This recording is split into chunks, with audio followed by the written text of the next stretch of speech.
Galatians 3:23-29. Now, before faith came, we were imprisoned and guarded under the law until faith would be revealed.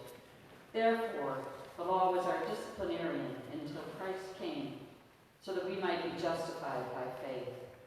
But now that faith has come, we are no longer subject to a disciplinarian. For in Christ Jesus you are all children of God through faith. As many of you as were baptized into Christ have clothed yourselves with God. There is no longer Jew or Greek. There is no longer slave or free. There is no longer male and female. For all of you are one in Christ Jesus. And if you belong to Christ, then you are Abraham's offspring, heirs according to the promise. The word of the Lord. Thanks be to God. Thanks be to God.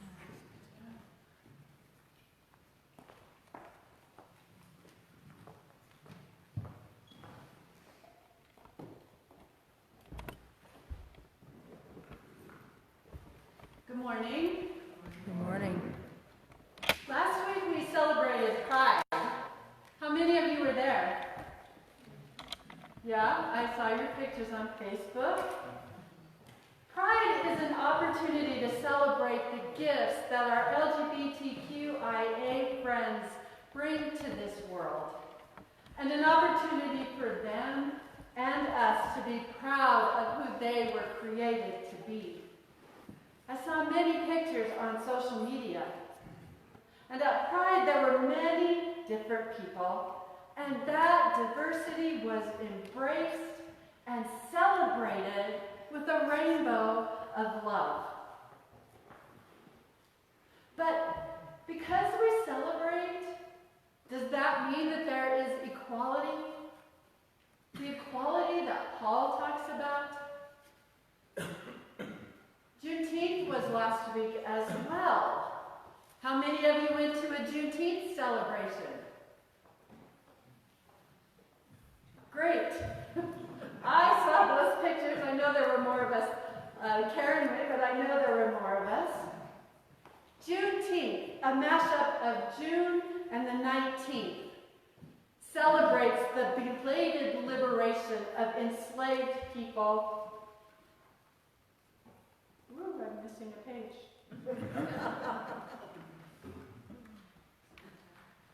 That's interesting. Okay. Thank you. Sorry about that. And it celebrates the belated liberation of enslaved people in Texas.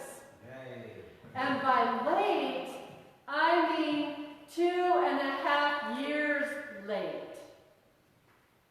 Juneteenth is the most popular annual celebration of emancipation from slavery in the United States. And all but 4 states have declared it a state holiday. Just in case you're wondering, North Dakota, South Dakota, Hawaii, and Montana. But it's still not recognized as a national holiday either. Once again, because we celebrate, does that mean that people of color truly have freedom or equality? Our lectionary text talks about equality. There is no longer Jew or Greek. There is no longer slave or free. There is no longer male or female.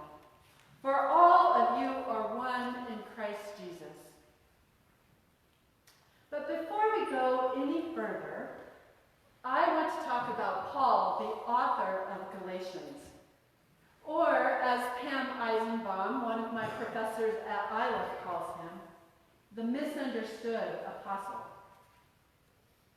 One thing that is important to know about Paul is that he was not a Christian.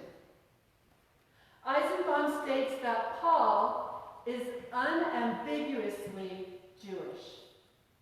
Ethnically, culturally, religiously, morally, and theologically. It's a hard word when you're nervous. Paul was Jewish. And this matters when you read Paul's letters, because Paul's letters have been used incorrectly to propagate anti-Semitism.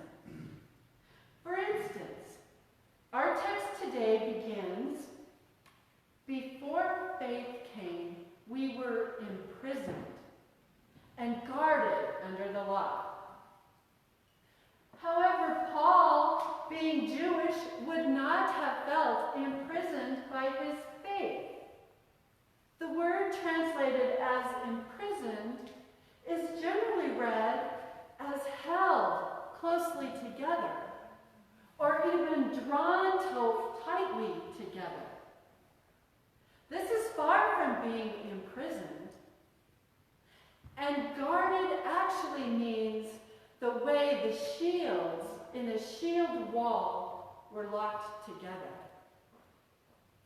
So those words together, imprisoned and guarded, speak of protecting and preserving the people who are drawn tightly together. Hear now how this sounds different. Before faith, we, the Jewish people, were held closely together and protected under the law. Therefore, the law was our protector and teacher. Translation matters. Second, Paul self-identifies as the apostle to the Gentiles. Biblical scholar Krister Stendhal notes that Paul was called, but not converted. Paul believed he was called by God to fulfill a particular mission. And that mission was to bring the knowledge of God to all the world. He didn't need to bring that knowledge to the Jewish people. They already had it, and Paul knew that because he was Jewish. Paul felt called to bring God to the Gentiles. Now, because of this calling, Paul traveled. He was a missionary. He went to Galatia, and due to some infirmity, he ended up staying in Galatia for quite a while and inspired the people there to become followers of Jesus. After he left, then some other apostles entered Galatia, and they told the Galatians that males needed to be circumcised, just like Jewish males, which was contrary to Paul's message about following Jesus. This is what caused Paul to write this letter to the Galatians and tell them, in Jesus, you are all children of God through faith. Now, Shay Cohen, she's a Jewish scholar. She states that those apostles that were in Galatia were sent by James, Jesus' brother.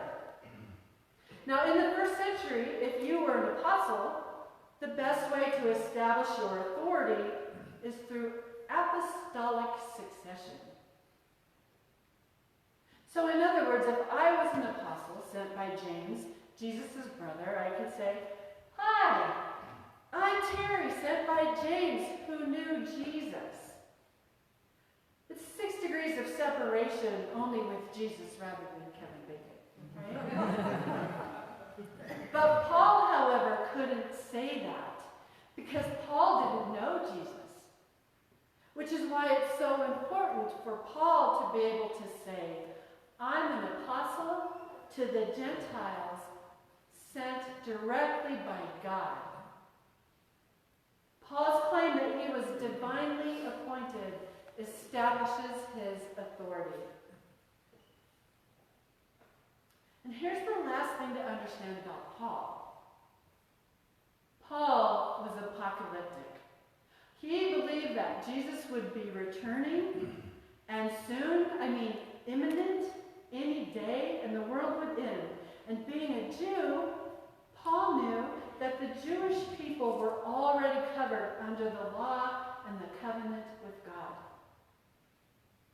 So according to his calling and apostolic apostolic mission, he wanted to convert as many Gentiles as possible before the world ended.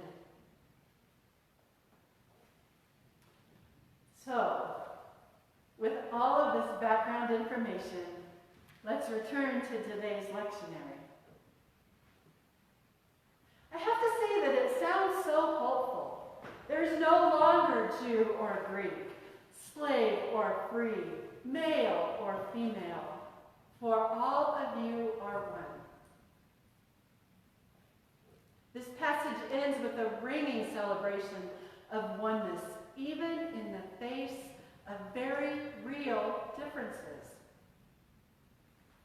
Eisenbaum asks, did Paul mean to suggest that these distinctions between people should be eradicated? Or was Paul's purpose to reassure those with inferior social status and fewer privileges in society that these distinctions are irrelevant before God? To answer these questions, I return to the Juneteenth and Pride celebrations. Human beings are so intriguingly different from each other. Gay, straight, trans, non-binary, old grandmothers and little kids, black, brown, white, and all shades in between, all of us together, we are different. We are uniquely and wonderfully and beautifully created. And our delightful differences did not divide us at these two events. But once again, delighting in differences does not mean equality. So let's talk equality. Now, instead of going through, I had a long litany of inequalities, right, that I was going to go through, which included acts of racism and injustice, as well as atrocities to children. But I think that we can agree that we are not equal according to our imperfect human standards. Which brings us back to Paul. I think Paul's purpose was to reassure those with an inferior social status and fewer privileges in society that these distinctions are irrelevant before God, and they need to be irrelevant before us as well. Paul is not talking about eradicating physical differences, but about eradicating social differences. I think if Paul returned today, he would say, yes, you are equal in God's eyes. And you must continue to work to help co-create a world that is open and inclusive, just and compassionate to bring equality to all. Paul believed he was called to a mission, and he was passionate about that mission. Last week, after reading the book Evicted and having book club, many people were moved to action to combat the injustices raised in that book. They were moved to co-create equality. I believe that all of us are called to service. What is your calling? Your mission? How will you be a part of bringing the equality we have in God's eyes to today's world? And how are you going to use that call to help co-create a world that is open and inclusive, just and compassionate, a place where equity abounds? Because it's what we do with the knowledge of equality in God's eyes